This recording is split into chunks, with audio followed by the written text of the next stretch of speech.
అభివృద్ధితో పాటు అన్ని రంగాల్లో నెంబర్ 1 గా సిద్దిపేట ముందుంటుందని మంత్రి హరీష్ రావు అన్నారు. జిల్లా కేంద్రంలోని 1 టౌన్ పోలీస్ స్టేషన్ ఆవరణలో పోలీసు ఆరోగ్య రక్ష కార్యక్రమాన్ని ఆయన ప్రారంభించారు. ఈ సందర్భంగా ఆయన మాట్లాడుతూ పోలీస్, పొలిటికల్, మీడియా వాళ్ళు ఎల్లప్పుడూ పండగ సెలవులు లేకుండా తమ పిల్లలను తమ ఆరోగ్యాన్ని సైతం పక్కన పెట్టి నిరంతరం పనిచేస్తారని, ఆ బాధలు వారికి మాత్రమే తెలుసునని వ్యాఖ్యానించారు. మన కోఆప్షన్ సభ్యులు సత్తయ్య గారు, వేణుగోపాల్ రెడ్డి గారు, సాయి గారు, మా పోలీస్ అధికారులు, పోలీస్ సిబ్బంది అందరికీ నా హృదయపూర్వక నమస్కారాలు.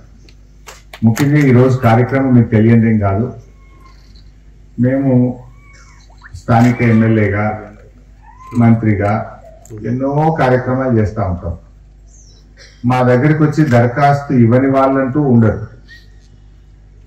వ్యక్తులుగా వస్తుంటారు, సమూహాలుగా వస్తుంటారు, సంఘాలుగా వస్తుంటారు, కులాలుగా వస్తుంటారు, గ్రామాలుగా వస్తుంటారు. రకరకాలుగా దరఖాస్తులు వస్తుంటాయి. దరఖాస్తులు రాని సంఘం ఏదైనా ఉందంటే పోలీసుల సంఘం. మీరు తప్ప దరఖాస్తు నియమంలో ఉండదు. మాకు అందరూ దరఖాస్తు ఇస్తుంటారు, ఒక్కొక్కటి అడుగుతుంటారు. కానీ ఏ దరఖాస్తు ఇవ్వండి, తమ ఆరోగ్యాన్ని కూడా లెక్క చేయకుండా ప్రజల కోసం పనిచేసే సంఘం ఏదన్నా ఉందంటే అది పోలీసుల సంఘం.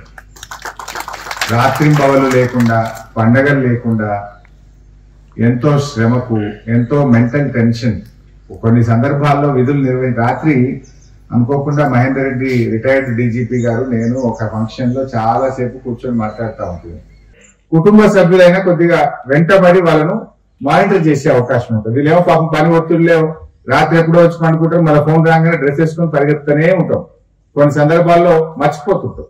సో అట్లీస్ట్ ఫ్యామిలీ మెంబర్స్ కూడా మనం కౌన్సిలింగ్ చేయగలిగితే they will take care, they will monitor them. అరే నువ్వు మా గోళీ మర్చిపోయినావు, లేకపోతే ఈరోజు ఎక్సర్సైజ్ చేయలేదు, వాళ్ళ వైఫ్ అన్నా కొంచెం వాళ్ళ పిల్లలన్నా వాళ్ళను గుర్తు చేసి వాళ్ళ భర్త యొక్క ఆరోగ్యాన్ని లేదా వాళ్ళ భార్య యొక్క ఆరోగ్యాన్ని ఫ్యామిలీ మెంబర్స్ వాళ్ళు మానిటర్ చేసేటువంటి అవకాశం ఉంటుంది. సో మీరు టెస్ట్లన్నీ చేసిన తర్వాత రిజల్ట్స్ ఇచ్చేటప్పుడు మాత్రం ఫ్యామిలీని పిలిచి ఫ్యామిలీ కౌన్సిలింగ్ చేయండి. జస్ట్ ఒక పక్కన ఇచ్చి పంపకుండా ఒక 4-5 నిమిషాలు రోజుకు 20 మందిని కూర్చోబెట్టుకొని 5-5 నిమిషాలు వాళ్ళ కౌన్సిలింగ్ చేసి ఇట్లా ఉన్నారు, ఈ పారామీటర్ ఇట్లుంది, ఈ పారామీటర్ ఇట్లుంది, ఈ పారామీటర్ దాటితే ఈ రకమైన ఇబ్బందులు కలుగుతాయి, ఈ ఇబ్బందులు రావద్దంటే ఈ రకమైన జాగ్రత్తలు తీసుకోవాలి అని మనం మంచిగా ఎక్స్ప్లెయిన్ చేయగలిగితే ఏమైందంటే తప్పకుండా అందరూ కూడా పాటించే అవకాశం ఉంటుంది. చిన్నపాటి జాగ్రత్తలే కానీ జీవితంలో చాలా లాభం జరుగుతుంది, మేలు జరుగుతుంది. సో ఈ మంచి కార్యక్రమం మనం చేపట్టినాం, దీని అందరూ మీరు సద్వినియోగం చేసుకోండి. అదేవిధంగా ఈ పోలీస్ కన్వెన్షన్ సెంటర్ గురించి కూడా బహుశా సిపి గారు మీకు చెప్పే ఉంటారు. 0 చేయమని చెప్పినాం.